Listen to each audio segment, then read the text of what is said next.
की जगत पूज गुरु विद्यासागर जी महाराज की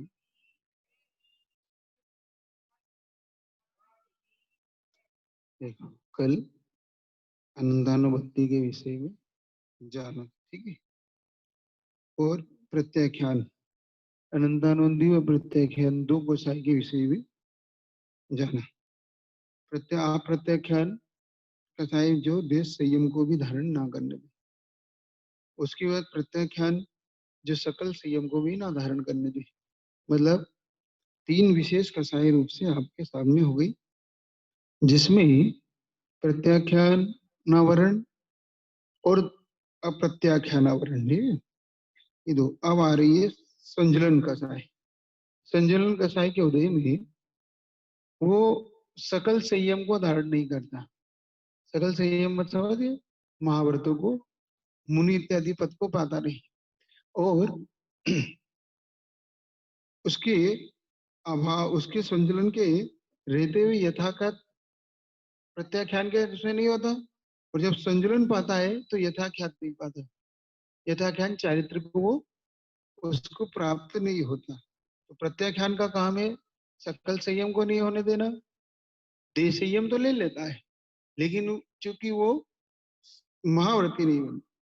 और संजलन कसाय में वो सकल संयम तो ले लेता है, लेकिन यथा क्या चारित्र जिसमें केवल ज्ञान प्रकट हो जाए, ऐसा वो प्राप्त नहीं कर पाता। ठीक है, ये विशेष तौर से यहाँ पे कल एक चीज आपको विशेष तौर से बताई थी, वो अब आपके इसमें आएगी। कल बताया था आपको, इनमें दो प्रकार के स्पर्धक है, सर्वघाती और देशघाती। और प्रकृति सर्वघाती है और देशघाती प्रकृति। स्पर्धक और प्रकृति दोनों अलग अलग है। प्रकृति अपन जानते हैं स्वभाव। तो जो चार घातियां कर रहे हैं वो तो सब सर्वघाती स्पर्धक वाले ही, सर्वघाती प्रकृति वाले। सिर्फ एक ऐसी कुछ प्रकृतियां जिसमें मोहिनी में, मिथ्यात्व में, सब में प्रकृति एक देशघाती प्रकृति है ना। जैसे आप सम्यक दर्शन प्राप्त करते हो तो शिव सम्यक दर्शन जब आप बनाते हो तो देशघाती प्रकृति को उद्देश्य बनाते हो, है ना। सर्वघाती प्रकृति का उदय अभावी क्षय, उन्हीं प्रकृति का सदा सर्वसम, और देशघाती प्रकृति का उदय, ऐसे उसको आप बनाते हो वहां पर। और ये मिथ्यात्व टुकड़ा है, इसलिए यहाँ पर इसको जो बंध के प्रकरण में गिनेंगे तो वहां नहीं गिनेंगे। जब 120 प्रकृति का बंध होता है 8 कर्मों की, वैसे तो 148 होती है, उसमें से 28 प्रकृति है जो बंध योग्य नहीं है। हाँ, तो मोहिनी की दोनों प्रकृति बंध योग्य नहीं। सम्यक मिथ्या तो सम्यक प्रकृति, ये बंध, इसका बंध नहीं होता। ये एक अलग ही टुकड़ा है, मिथ्यात्व का टुकड़ा। बंध किसका होता है? मिथ्यात्व का, है ना। इनका बंध नहीं होता। तो यहाँ पर इसका बंध नहीं होता, इसका अर्थ यही निकालिएगा कि ये बंध योग प्रकृति नहीं है। बंध योग तो 120 प्रकृति है, ठीक है। जैसे कि इसमें बहुत सारी, जिसमें से स्पर्श में से एक स्पर्श का बंध होगा, है ना। रसना ग्राण चक्षु, तो इसमें 4, तो टोटल जो आपके 20 8 16 आपकी 28 27 जो प्रकृतियां हैं, ये बाकी ये हट जाएगी। बाकी प्रकृति इसमें से 20 इसमें से ये हटा लेंगे वो। और भी कुछ ऐसी प्रकृतियां हैं जैसे मिथ्या समिथ्या, इनको हटा लेंगे। तो ऐसे कुल टोटल 28 प्रकृति को बाहर कर देंगे वो बंद युग में से। इसलिए यहाँ बता रहे हो कि यो आपको जो सम्यक विशेष तौर से जो आपको कल बताया था, सर्वघाती प्रकृति और देशघाती प्रकृति के स्पर्धक, जो देशघाती स्पर्धक, तो देशघाती प्रकृति में दो स्पर्धक होते हैं, सर्वघाती स्पर्धक और देशघाती, है ना। तो यहाँ पे अब इसी को कुछ बता रहे हैं दृष्टांत के द्वारा कि किसका किस प्रकार का शक्ति अनुभाग होते हैं। ये आपको देखो 195 पृष्ठ पे, अब अनंतानुबंधी क्रोध कैसा होता है, और अप्रत्याख्यान क्रोध, फिर प्रत्याख्यान क्रोध, संजलन क्रोध, इनके एक एक वो दृष्टांत दे रहे हैं कि ये किस प्रकार की अपनी पोटेंसी शक्ति रखते हैं, ठीक है। तो जिनकी क्रोध कैसा हो, पत्थर की रेखा के समान, कैसा हो। हाँ, वो कौन सा क्रोध है? अनंतानुबंधी क्रोध। पत्थर की रेखा का मतलब क्या हुआ? पत्थर की रेखा का मतलब हुआ कि एक बार उसके दिमाग पे बस जाए है ना। मतलब उसने एक बार ठान लिया, ठान लिया मतलब आपने पढ़ा था लेशिया, जब कृष्ण लेशिया होती है, तीव्र कसलोशिया वाला उसको तीव्र क्रोध करने वाला होता है, वो छोड़ता नहीं। तो उसकी कसाई कौन सी होगी इस समय? अनंतानुबंधी उसकी, क्योंकि ये इसको गिराने वाला है ना, गुणस्थान को गिराने वाली ये कसाई है। तो इस कसाई की वजह से वो गिरेगा। और कम से कम इसका अभी नीचे और भी बताएंगे, वासना काल वगैरह, मतलब उसकी कितनी अवधि है वो अलग बता देंगे। तो यहाँ पर पत्थर की रेखा का मतलब हुआ कि एक बार जिसके उस पर छप जाए। पत्थर क्या होता है? एक टांकी, टांकी बोलते हैं ना आप, कि जैसे प्रतिमा पे प्रशस्ति लिखते हैं अपन, तो प्रतिमा पे जैसे प्रशस्ति लिखते हैं, तो वो प्रशस्ति एक बार उखाड़ दी जाए तो वो मिटती नहीं है। कितने ही पानी डालो, कितने ही उसको कुछ भी करो, हाँ उसको अलग घिसना ही पड़े। उसको पत्थर को घिस दिए मतलब मशीन इत्यादि से, तभी वो मिट सकती है। वो उतना उतना आपको अलग करना पड़ेगा। ऐसे ही जिनका अनंतवादी क्रोध इतना तीव्र हो कि पत्थर की रेखा के समान हो जाए, जो मिटता ना हो। क्या? एक बार गांठ बन गई तो छूटती ना हो। इसलिए जो उन्होंने कृष्ण लेशिया बनाई थी, किसी लिए बनाई थी? क्योंकि वो कसाय और योग दो माध्यम थे उनके पास। अब वो क्या कर रहा है? न वो क्षमा कर रहा है, न वो सामने वाले से बैर छोड़ रहा है, गांठ बांधे हुए मरने मारने को तैयार, दुष्टता छोड़ता नहीं, है ना। ठगना, वंचना करना, उसे मारना, घात करना, उसका अहित सोचना, ये काम, ये ये चीज क्या होता थी? पत्थर की रेखा के समान। उसका अगर टिक जाएगा तो भवो भवो तक, वो भवो भवो में भी उस क्रोध को भूलने वाला नहीं। ऐसा हो जाता है। ये क्रोध कैसा है? भवो भवो में ये क्रोध उस व्यक्ति का जाने वाला नहीं। अब जैसे कमट का लेने अपन, कमट का जो उसके साथ बेर बंधा, तो पार्षद के साथ भव भव तक वो चला। ये कौन सा है? अनंतानंद। क्योंकि मिथ्यात्व के उदय में उसने ऐसा बांध लिया है। हाँ, जिसके जिसके कारण वो बिल्कुल सपोर्ट में है। सपोर्ट तो उसके बिना सपोर्ट के कैसे चलेगा? क्योंकि बंध में कसाय कारण है। स कसायत्वा जीवा कर्णो योग्यान ना दत्ते स बंधा। उन्होंने परिभाषा दी ना कि कसाई से सहित जीव के बंध होता है। और किस निमित्त से होता है? तो मिथ्या तो उसमें निमित्त पड़ता है। निमित्त पड़ते हैं कसाय। कौन कौन से निमित्त पड़ेंगे? देखो, मिथ्यात्व, अविरति, कसाय, योग और प्रमाद, ये चार हेतु बताएंगे ना बंध में, वो निमित्त पड़ेंगे। और किसको बंध होगा? तो कसाय सहित जीव, ये उसके लिए सपोर्ट में है। इतना समझ में आ गया? ये बहुत है। सपोर्ट तो समझ में आया कम से कम। हाँ, तो अनंत अनुबंधी वाला मिथ्यात्व का कितना 70 कोड़ा कोड़ी का तीव्र बंद करता है। कितना? तो इतने इतने बहुओं तक वो छोड़ता नहीं है, अगर उदय में आएगा। तो यहाँ पर पत्थर की रेखा के समान। अब अप्रत्याख्यान वर्ण कसाई क्रोध कैसा होगा? भूमि की रेखा के समान। किसके समान? भूमि। जैसे आपने मिट्टी पर, जैसे गीली मिट्टी पर लकी काट दी, वो सूख गई, और फिर पुनः पानी डाल दिया तो वो पुनः एकदम मिल गई, तो वो रेखा छूट गई। ये किसको होती है? सम्यक दृष्टि। किसको? और एक तीसरे गुण स्थान में भी होता है अप्रत्याख्यान का साय। क्या? अप्रत्याख्यान कौन से गुण स्थान में होती है? तीसरे और चौथे, दूसरे नहीं। हाँ, दूसरे और पहले में अनंत अनुबंधी होती है। अब तो आप लोग पढ़ लिख लिया, गुण स्थान भी पढ़ लिया, आप बहुत याद रखना। ठीक है। तो भूमि के रेखा समान मतलब जिसका वेर छूट जाए, थोड़ा सा समझाने पर जिसकी लेशिया मंद पड़ जाए, जिसका थोड़ा सा भाव छोड़ दो, पहले लगे नहीं छोड़ेंगे, कोई दंड इत्यादि दे के छोड़ दिया, ठीक है कोई बात, ठीक है। ए अज्ञानबंदी क्रोध का पता, वो तो आपको पता ऐसे लगेगा कि आपकी गांठ छूटी की नहीं। आपके मन में उसके प्रति भेद छूटा कि नहीं, आपने माफ किया कि नहीं। देखो, एक चीज आपको पहले भी बताई थी, दो तरीके से होता है।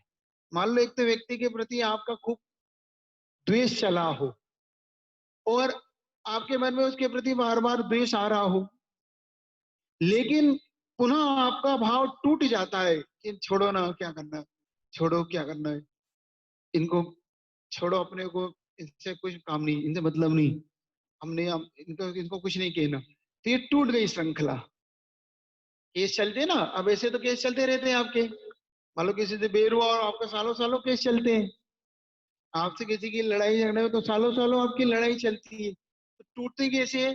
जब जैसे आपने किसी का प्रवचन सुना, कई जनवाणी में शास्त्रों में पढ़ा, पूजा कर रहे थे, बेर ही बेर न बेर को मिटाता है, तब आपको एकदम मन में आया कि नहीं नहीं, क्या इससे क्या मतलब, उनसे अपन को बेर वास्तव में नहीं करना, तो ये आपकी संगत तोड़ दिया आपने क्या, और वहां पर किसी ने समझाया था कि उनकी श्रृंखला टूटेगी नहीं। वो क्या बोलेगा, देखो सबको माफ है, उसको माफ नहीं करूंगा, बस कह दिया ना मैंने, उसको नहीं छोड़ू, सबसे बेर नहीं छोड़ू। ए वो उसकी प्रॉब्लम है वो अपनी प्रॉब्लम नहीं, आप अपनी देखो।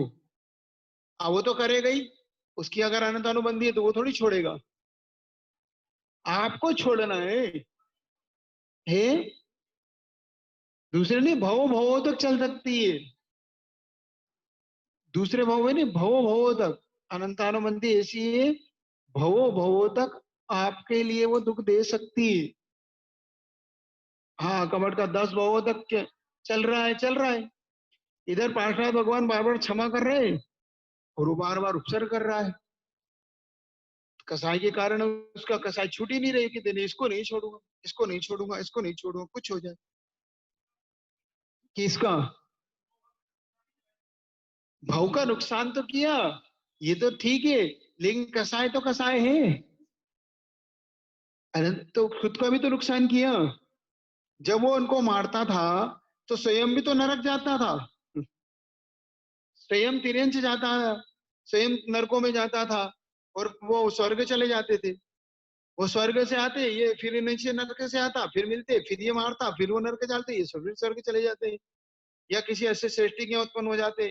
तो ये दोनों में नुकसान उसका ही होता था, ये नुकसान पहुंचाने की कोशिश करता था, लेकिन होता स्वयं का ही था, है ना। जैसे देंगे, ये स्वयं उदाहरण देंगे कि जो दूसरे पे करेगा तो नुकसान स्वयं का होता है। जैसे आप हाथ में आग का गोला ले ले, है ना, आप किसी को मारने के लिए इतना गुस्सा आया, इतना गुस्सा है कि सामने गरम गरम गोला रखा था, वो गोला उठा के आपने उस पर फेंका, उसको लगे चाहे ना लगे, आपका हाथ आपका हाथ तो जलेगा ही जलेगा।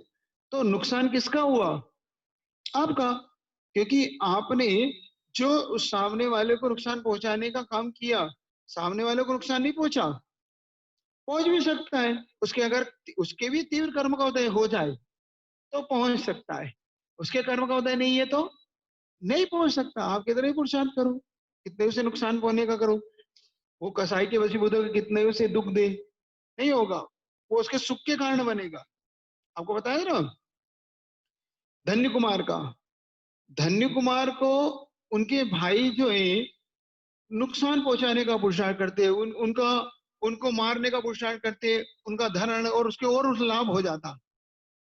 देखो, जैसे ही धन्य कुमार के ऊपर उन 6 भाइयों ने, देखो कैसे, जब धन्य कुमार की वो कथा आपको बताई थी कि धन्य कुमार जब वो धन कमा के ले आया, उसने तो टूटा फूटा पलंग खरीदा था, और टूटे फूटे पलंग में भी जब उसे सब कुछ निकलने लगा, तो एक दिन वो अपनी माँ से कहते हैं, मामा हम इसको घुमाने ले जा रहे हैं। तो पहले माँ का नहीं नहीं, देखो वो छोटा, उसको घुमाने मत ले जा।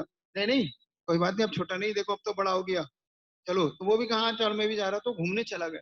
तो देखो इनके मन में पाप था, इन्होंने क्या किया, एक कुआं ढूंढा, उस कुएं में कहा देखो भाई नहाने चलना है, सब नहाना है, सबको नहाना है, एक एक करके वो छात्र तो नहा के बाहर आ गए। अब धनुष कुमार ने कहा तुम भी नहाओ, तुम भी नहाओ। नहीं नहीं, मुझे डर लगता है। अरे क्या डरता है, क्या बिल्कुल ही बिल्कुल ऐसा है, कमजोर है मैं, चलो यहाँ से। तो कहता मैं कमजोर नहीं है, तो कहो नहाओ फिर कूदो। और जैसे ही वो कूदा, इन्होंने ऊपर से पत्थर की शिला उस पर ढांक दी, कुएं के ऊपर, कि ताकि ये निकले ना। देखो, और ये इसने अब समझ लिया कि मेरा मरण होने को, अब देखो भाइयों ने मेरे साथ ऐसा किया, कुछ नहीं, उसने नमोकार मंत्र वहां पे शुरू कर दिया पानी के अंदर ही, कि अब मरेगा तो समाधि तो हो ही जाएगी कम से कम। और उसी समय उनका जो जल देवता था वो प्रकट हो गया। उसने जैसे ही धन्य कुमार को देखा, क्योंकि उसका पुण्य तीज तेज था, तो उसने कहा धन्य कुमार की, इसने कहा क्या हुआ, कि मुझे इन्होंने भाइयों ने मुझे ऐसा फटका है, कोई बात नहीं, अभी हम मुझे दंड देता हूँ। वो कहता नहीं नहीं, इनको दंड नहीं देना, इनको तो दंड नहीं देना, बस मुझे यहाँ से अलग भेज दो, मैं अब यहाँ उनके साथ नहीं रहना चाहता क्योंकि ये दुष्ट है। और वो उसको ले जाके एक अन्य नगर में पहुंचा देता है, और वहां पे खूब इसके लिए धन वगैरह सब देता है, लेकिन वो लेता नहीं, कोई बात नहीं मैं अब चला जाऊं। तो देखो उसका नुकसान ये करना चाहते हो, हर समय से फायदा होता था। तो पुण्य के योग में फायदा होता है और पाप के योग में नुकसान होता है।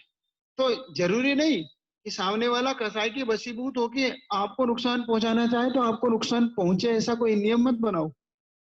जब भी नुकसान पहुंचेगा आपके स्वयं के कर्म के उदय पहुंचेगा, वो निमित्त जरूर बनेगा, वो निमित्त बनेगा। तो ये निमित्त बनना एक अलग बात है और नुकसान होना एक अलग मैटर है, दोनों मैटर अलग अलग है। ठीक है। तो यहाँ पे वो बता रहे हैं अप्रत्याख्यान वर्ण कसाय भूमि की रेखा के समान, मतलब किसी धर्मोपदेश इत्यादि से वो अपनी कसाई को मंद कर लेगा, वो अपनी कसाई को छोड़ देगा, सामने वाले के प्रति क्षमा का भाव धारण कर लेगा। ये सम्यक दर्शन के प्रभाव से वो ऐसा कर गुजरेगा। आप सुन रहे हो कि नहीं? आप लोग कल लिखा आप सबने, हम सब सम्यक दृष्टि हैं, हम सब सम्यक दृष्टि हैं। सबने लिखा है, और होना लिख, मैं इसका विरोध नहीं कर रहा, अच्छा है, लिखना भी चाहिए। तो अब आपकी कसाई कौन सी है? बोलो। ए प्रत्याख्यान नहीं, अप्रत्याख्यान बोलो। ए आ का ए क्यों उच्चारण करते हो? हैं? यहाँ का आ का ए हो जाता है, ए प्रत्याख्यान। अप्रत्याख्यान बोलो, अप्रत्याख्यान। तो अगर आपकी अप्रत्याख्यान कसाई है तो वो कैसी होगी अब आपकी कसाई? भूमि की रेखा के समान कैसी होगी? हाँ। तो अब आपकी भूमि की रेखा समान अगर कसाई होगी तो वो आपकी तुरंत मिट जाएगी। है? 6 महीने का इंतजार ना करो। क्योंकि वो पुष्ट ना हो जाए, तुरंत तोड़ दो। ठीक है। तो अप्रत्याख्यानावरण, प्रत्याख्यान का मतलब होता है जहां पर पंचम गुण स्थान हो जाता है। कौन सा गुण स्थान? पंचम गुण स्थान वृत्ति जीव की होती है।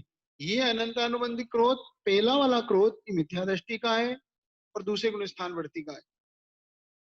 भूमि की रेखा का ज्ञान तीसरे और चौथे गुण स्थान वाला है। और ये प्रत्याख्यान बालू की रेत के समान के लिए, कैसे? बालू की रेत, बालू की रेत समझते हो आप लोग? नहीं समझते हो तो आपके घर में जब मतलब आपके जब मकान बनता है तो मकान बनते समय आपने देखा होगा उस पे वो एक छपाई करती, क्या बोलते हैं आप लोग? प्लास्टर। प्लास्टर करते, संघात। तो वो प्लास्टर कर देते। तो प्लास्टर वो उसमें एक रेत आती है ना, उस रेत पे आप ऐसा लिखेंगे तो थोड़ी सी हवा चलेगी और वो मिट जाएगी। ये कौन सी कसाय है? हाँ, ये प्रत्याख्याना वर्ण कसाय है। मतलब वो जल्दी से किसी को भी माफ कर देगा, कोई बात, दिमाग में नहीं बिठाएगा वो। है? पंचम स्थान वर्ती है तो कौन सा होगा ये? आपका प्रश्न अलग से क्यों? ए, जब मैं, एक बार बताओ, जब मैं कह रहा हूँ पंचम गुण स्थान वर्ती है तो इसका मतलब समय दृष्टि नहीं होगा वो। समय दर्शन की बिना उसका पंचम गुण स्थान बनेगा कैसे? इतना तो अपने को ध्यान रखना है। क्या? हाँ, अपने आप को सब ए, वो तो समय दृष्टि है ही। एक घटना बहुत अच्छी आती है, दो मित्रों के बारे में आपने सुना भी होगा कि दो मित्र बहुत बहुत घनिष्ठ मित्र थे। इतने घनिष्ठ मित्र कि दोनों एक दूसरे के बिना रहते नहीं थे। दोनों साथ में खाना पीना घूमना पढ़ना लिखना सब कुछ साथ में करना। एक दिन दोनों घूमने के लिए निकले, तो घूमते घूमते किसी बात पे दोनों में बहस हो गई, हो ही जाती है, मित्रता होती है तो। बहस भी हो ही जाती है। अब वो अड़ गए, वो कहता मैं कि ठीक कह रहा हूँ, वो कहता मैं ठीक कह रहा हूँ। अब जो बड़ा था थोड़ा सा, वो छोटे पे थोड़ा सा गुस्सा आ गया उसको। और गुस्सा आया तो उसने एक क्या लगा दिया, क्या बोल दिया चाटा मार दिया। अब वो मार तो दिया, अब उसे बहुत अच्छा नहीं लगा। तो वहीं पर एक रेत का ढेर था, और रेत के ढेर पर उसने लिखा, आज मेरे मित्र ने मुझसे अच्छा व्यवहार नहीं किया, उसने मुझे चांटा मारा, ये ठीक नहीं किया। और वो दोनों मौन हो गए, दोनों में बात करना बंद हो गई, और दोनों फिर पुनः आगे पीछे साथ साथ चलने लगे। इतने में नदी दिखी, नदी पे दोनों नहाने के लिए उतरे। पहले बड़ा उतरा तो छोटे का भी मन वो भी उतरा। अब इतने में छोटा थोड़ा सा तैरना नहीं जानता, तो थोड़ा वो गहरे पानी की ओर चला गया। जैसे ही वो गहरे पानी की ओर तो डूबने लगा, तो बड़े ने उसको तुरंत उसको हाथ पकड़ के खींच के उसको बाहर निकाल के बचाया। अब जब बचाया तो जैसे ही उसने थोड़ा सा श्वास श्वास ली, तो वो एक पत्थर पे लिखता है, मेरा मित्र ने मुझे आज बचाया, मेरा मित्र अच्छा है। क्या ऐसा लिखा।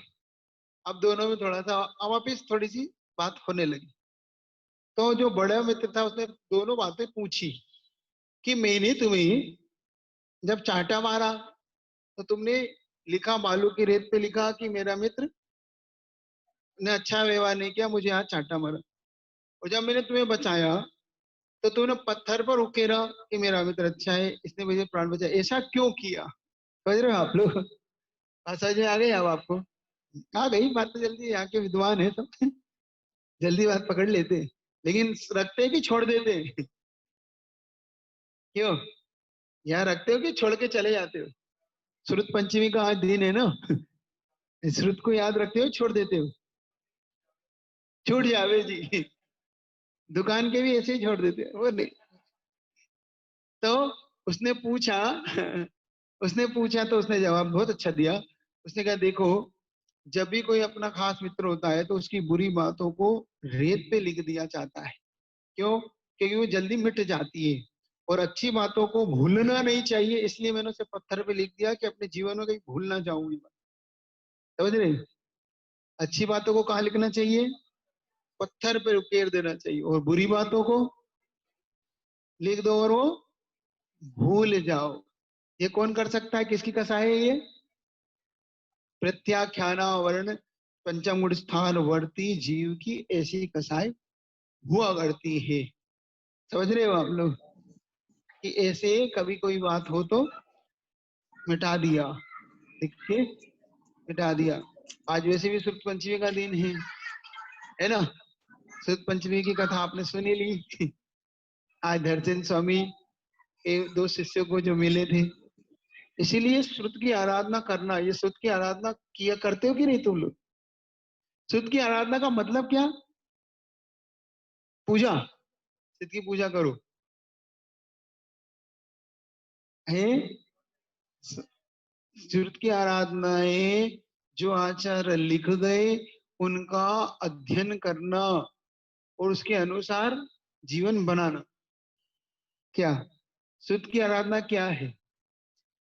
क्योंकि उन्होंने जब पूछा कि शिष्य गुरु का शिष्य पे उपकार तो होता है, लेकिन क्या शिष्य का भी गुरु पे उपकार होता है? जैसे परस्परो प्रभो जीवानामी सूत्र दिया ना, तो उस सूत्र में उन्होंने पूछा कि परस्पर उपद्रव तो ये ठीक है भाई, बड़े का छोटे पे तो उपकार होता है, क्या छोटे का भी बड़े पे उपकार होता है? तो उन्होंने उत्तर दिया कि गुरु का तो शिष्य पे उपकार है, ठीक है, उन्होंने उनको दीक्षा दी, शिक्षा दी, उन्होंने सब कुछ दिया, तो शिष्य का क्या उपकार है? शिष्य का उपकार है उनकी बातों को याद रख के उनका अपने उनके जैसा जीवन बना लेना, ये शिष्य का उपकार है। ठीक है कि नहीं? किसका किस पे उपकार है? हाँ, ये दोनों का एक दूसरे पे उपकार है। तो यहाँ पर वो उपकार इस प्रकार से वो बता रहे हैं। तो आज आपके लिए जो श्रुत मिला, आज श्रुत मिला नहीं, आज श्रुत का पूर्ण हुआ था। क्या हुआ था आज? श्रुत को पूर्ण लिखा गया था। आज आज के दिन मिला नहीं था, आज के दिन श्रुत का पूर्ण हुआ था। श्रुत जो लिपिबद्ध करा था धरसेन स्वामी ने जब भूतबली पुष्पबंधन को दिया था, उसके बाद उन्होंने इसको लिपिबद्ध किया था। ये पूरी श्रृंखला चली थी, ये आपको बता दिया गया है ना, किस प्रकार से 3 अनुबद्ध केवली, फिर 5 श्रुत केवली, फिर उसके बाद एक अंग अंग पूर्व के ज्ञान वाले, फिर 10 अभिन्न पूर्व, ये फिर एक पूर्व, फिर धरसेन स्वामी अंत में। ये ये अंतिम थे जो श्रुत का जाननेकार थे। फिर भूतबली ऐसे उनसे पहले भी रचनाकार ने एक चीज जरूर लिखी कि ये पहली बार लिखा गया ऐसा नहीं था। उनसे पहले गुणभद्र आचार हुए, गुणभद्र आचार्य के द्वारा कसाय पाड़ू से पहले लिखा जा चुका था। ये पहली रचना नहीं थी ऐसा जो अपन सुध का मानते हैं, लेकिन इनके द्वारा बृहद सुध का रचना की गई। उनके द्वारा जो सुध की रचना की गई गुणभद्र स्वामी के द्वारा, और एक धरसेन स्वामी स्वयं ने ग्रंथ रचा। 2 ग्रंथ पहले रच चुके थे ये। जैसा ये हमारे दिमाग में ये अगर है कि ये श्रुत इन्होंने पहली बार रचा, लिपिबद्ध क्या है, लिपिबद्ध से पहले ये तीसरा ग्रंथ था। पहला कसाय पाउड़ जिसकी रचना गुणभद्र स्वामी ने की, उसके बाद धरसेन स्वामी ने एक और जिसमें तंत्र मंत्र इत्यादि बहुत सारी चीजों की उन्हें रचना की, दोष पेच नाम से उसका ग्रंथ का नाम था शायद वो। और तीसरा ग्रंथ ये मतलब तीसरे ऐसा था ये, एक पहला ग्रंथ नहीं मानना इसको, ऐसा उन्होंने इतिहासकारों ने खोजा है अपने इतिहास की दृष्टि से कि ये ऐसा। तो यहाँ पर जो बता रहे हैं ये, तो इस प्रकार आपको जो श्रुत का आपको आलंबन मिला है, और श्रुत कितनी बड़ी चीज है, एक बात ध्यान रखना, जीवन में श्रुत की जरूर कीमत करना। क्या क्या करना, इस श्रुत की जरूर कीमत करना, चाहे आपको ये श्रुत समझ में आए चाहे नहीं आए, इसको पढ़ना जरूर। क्योंकि जब हम आचार्य श्री के पास थे, ये घटना हमेशा मुझे अच्छी लगती है और हर जगह इसकी मैं चर्चा जरूर करता हूँ। शायद आपके बीच में ना की हो, इसलिए आज कर रहा हूँ क्योंकि आज श्रुत पंचमी का दिन है। श्रुत का आपको भी आलंबन लेना चाहिए। जब हम लोग नए नए दीक्षित हुए थे, उसके 2-3-4 साल के थे, 2008 में रामटेक की घटना है। जब 2008 में चतुर्मास हुआ, तो उस दिन उस समय आचार्य श्री ने वहां पर महाबंध नाम का एक ग्रंथ लगाया। क्या, महाबंध। ये महाबंध का इतना टफ था, इतना कठिन था, और सब हम नए नए दीक्षित 3-4 साल के दीक्षित थे। हम लोगों के लिए वो महाबंध की तो माँ भी नहीं आता था पढ़ना तो दूर, उसको पढ़ना बहुत, क्योंकि आचार्य श्री का भाव था।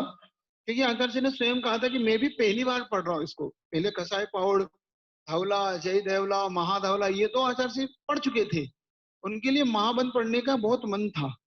तब आचार्य श्री ने उस समय लगाया। तब हम लोग के लिए एक बात बहुत अच्छी कही थी आचार्य श्री ने कि तू इस ग्रंथ को पढ़ना। अब आपके लिए भी इसलिए कह रहा हूँ कि आज श्रुत है, और हमारा श्रुत धीरे धीरे हम लोगों की उपेक्षा के कारण ये लोक को प्राप्त हो रहा। उपेक्षा क्या, उपेक्षा ये कि हमने इसको पढ़ना बंद कर दिया। इसके बारे में अब जानकारी लेना, हर कुछ करना, हमने एक ही बात कहने लगे अब हम मुझसे, बहुत कठिन है, बहुत कठिन है, हमारे हम कैसे पढ़ेंगे, हम नहीं पढ़ सकते। और ऐसा कह के हमने इसकी उपेक्षा शुरू कर दी, और उपेक्षा करने का ये परिणाम निकला कि आज हमारा ही श्रुत हमें ही मिलना कठिन हो गया। इसलिए कह रहा हूँ। तो आचार्य ने जब वो बात कही, हम लोग के जब चेहरे देखे नए नए साधुओं के, तो उन्होंने एक बात कही कि तुम लोग, मैं समझ तो रहा हूँ कि तुम लोग को थोड़ा कठिन है ये, शायद आप लोग के लिए बहुत कठिन पड़े। तब हमने थोड़ा सा, सब लोगों ने कहा कि हाँ आचार्य थोड़ा सा कठिन तो लग रहा है, क्योंकि हमें बिल्कुल समझ में नहीं आ रहा। तब आचार्य ने इतनी अच्छी एक बात कही जो आपके लिए योग्य है। आचार्य ने कहा देखो, मैं भी इसको पहली बार पढ़ रहा हूँ, लेकिन मेरे लिए भी ये बहुत अच्छा है। लेकिन एक बात आपके लिए जरूर कहना चाहता हूँ कि जब भी इसको तुम पढ़ोगे, तो तुम्हें क्या मान के पढ़ना है, आपके दिमाग में क्या बात आना चाहिए। तो आचार्य ने कहा जब भी इसको पढ़ो तो एक बात ध्यान रखना, आपके मन में ये बात आना चाहिए कि भगवान महावीर स्वामी की ये साक्षात दिव्य ध्वनि है। क्या है ये, हाँ, कि हमें, हम लोगों को भगवान महावीर स्वामी के दिव्य ध्वनि का अवसर तो प्राप्त नहीं हुआ। हम ना जाने कहाँ थे उस समय, तो उस समय हमको ये दिव्य ध्वनि, लेकिन हमारा पुण्य है कि वो परंपरा से गौतम गणधर से होते ही आज हमारे बीच में उपस्थित है।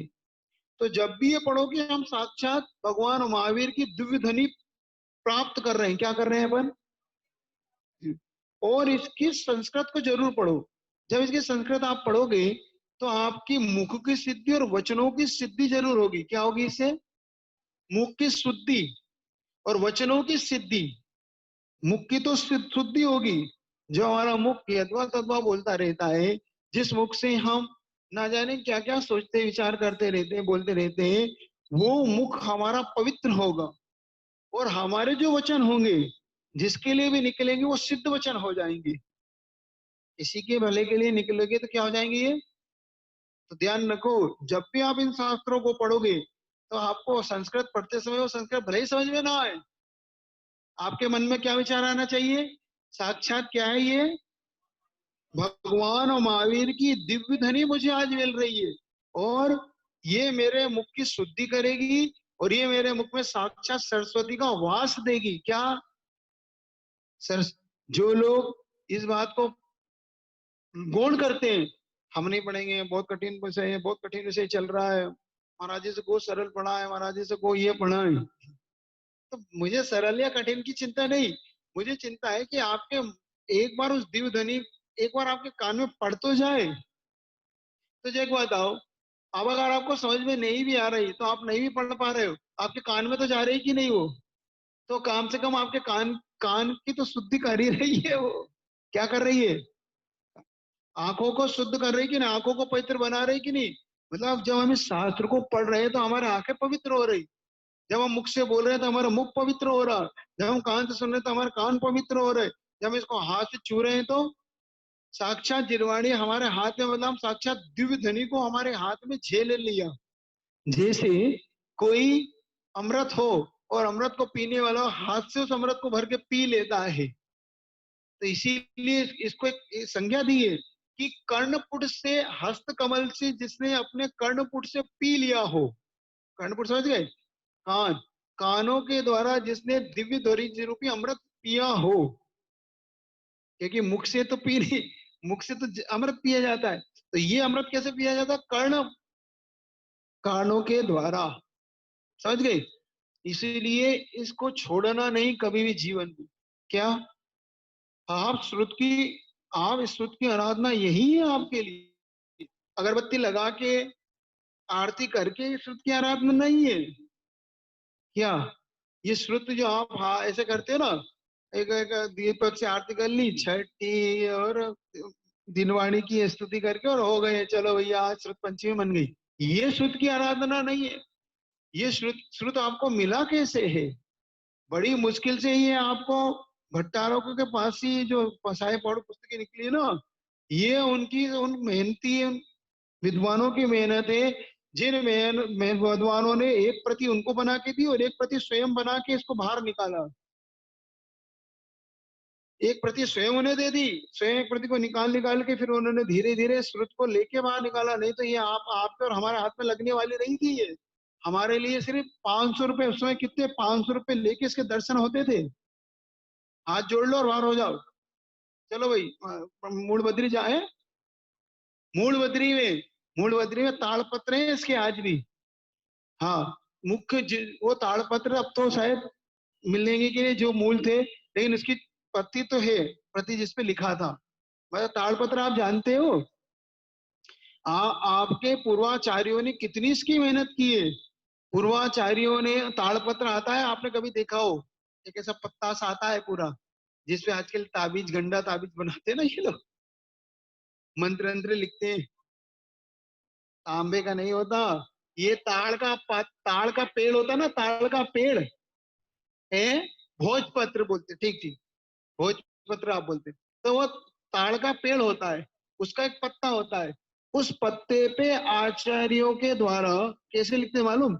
जब कोई राजा या कोई सेठ उनके चरण में जाता था, तो उनके लिए शाही के लिए गलाने के लिए गोलियां आती ना ऐसी, उसके लिए वो दे देते थे कि महाराज, और वो इसकी नोक बनाते थे, नोक, इसकी लकड़ी की नोक, उस नोक को डुबो डुबो के उस ताड़पत्र पे लिखते थे, और उन ताड़पत्रों पे लिख के वो सुरक्षित रख देते थे। और वो ऐसे सुरक्षित, ये ऐसे सुरक्षित है हुई है ये प्रतियां आपकी। कितनी मेहनत करी होगी उधर। देखो आज तो आपके प्रिंटिंग मशीन, आप इधर बोलो उधर छपना शुरू हो जाता है, और उनके द्वारा कहाँ कंदरों में, गुफाओं में, पहाड़ों में है, और धूप गर्मी ठंड खाते हुए लिखे जा रहे हैं वो। और आप लोग पढ़ना भी नहीं चाहते, इसकी तरफ देखना भी नहीं चाहते। आज श्रुत पंचमी का दिन है। अगर श्रुत यानी होता है ज्ञान, और ज्ञान का दूसरा अर्थ, दूसरा अगर शब्द है तो विद्या। तो अगर आप आचार्य श्री को मानते हो, उनके गुरु ज्ञान सागर को मानते हो, तो आचार्य गुरु और विद्यासागर जी को मान जानते हो, तो ये दोनों ही ज्ञान शब्द हैं। विद्या भी ज्ञान है, ज्ञान भी विद्या है, और ये दोनों ही श्रुत के प्रतिरूप हैं। क्या तो इनको मानते हो तो इस श्रुत को भी तो मानो, इस श्रुत की, इसकी श्रुत की आराधना करो। नियम लो कि स्वाध्याय तो करें, हमारे जीवन में 15 मिनट करें, 10 मिनट करें, 25 मिनट करें, 50 मिनट करें, 1 घंटा, कुछ तो नियम लेके स्वाध्याय करो। जो समझ में आए उसका स्वाध्याय करो, पुराण ग्रंथों का करो करो। क्योंकि स्वाध्याय का फल, जब मैं आचार्य जी का ये महाबंध पढ़ाया जा रहा था, तो मैं उसकी प्रस्तावना पढ़ रहा था। तो प्रस्तावना में उन्होंने घटना लिखी, वो घटना मैं आपके सामने रखना चाहता हूँ। बहुत घटना मुझे छू गई वो घटना। उस घटना में उन्होंने लिखा कि ये शास्त्र आपको कठिन पड़े फिर भी इसको पढ़िएगा। उसमें लिखा उन्होंने घटना, ये शास्त्र कठिन पड़े फिर भी इसको आप पढ़िएगा। तो घटना लिखते उन्होंने लिखा कि एक विद्वान पंडित के द्वारा एक नगर में स्वाध्याय कराया जाता था। जैसे आप लोग आते हो ना, ऐसे विद्वान वहां थे, तो विद्वान ऐसे वहां के लोगों को स्वाध्याय कराया करते। तो एक बहुत गरीब आदमी, बहुत ही गरीब आदमी, वो भी स्वाध्याय में आके बैठ जाता था बेचारा। क्या करे, चलो कुछ ना कुछ तो पंडित जी से सुनेंगे। तो उसने सब बारे में सुना। एक दिन उसकी पत्नी बहुत बहुत नाराज होकर उससे कहती है, देखो तुम क्या कुछ करते नहीं हो, करते हो तो तुम्हारा बिजनेस चलता है नहीं है, तुम हम आप क्या करें, हम लोग भूखे मर रहे हैं, तो बच्चे भूखे मर रहे हैं, कुछ तो करो। तो क्या मैं क्या करूं, मैंने सब कुछ करके देख लिया, मेरा भाग्योदय में नहीं आता, तो इससे काम नहीं चलता, चोरी करो। उसकी पत्नी कहती है, हम कुछ नहीं, मैं कुछ नहीं जानती, तुम चोरी करके लाओ।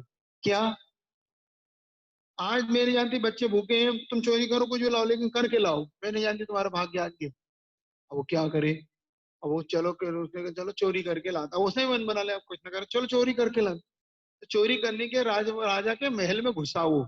अब चोरी का स्थान सबसे अच्छा है राजा का महल, तो घुस तो गया वो राजा के महल में।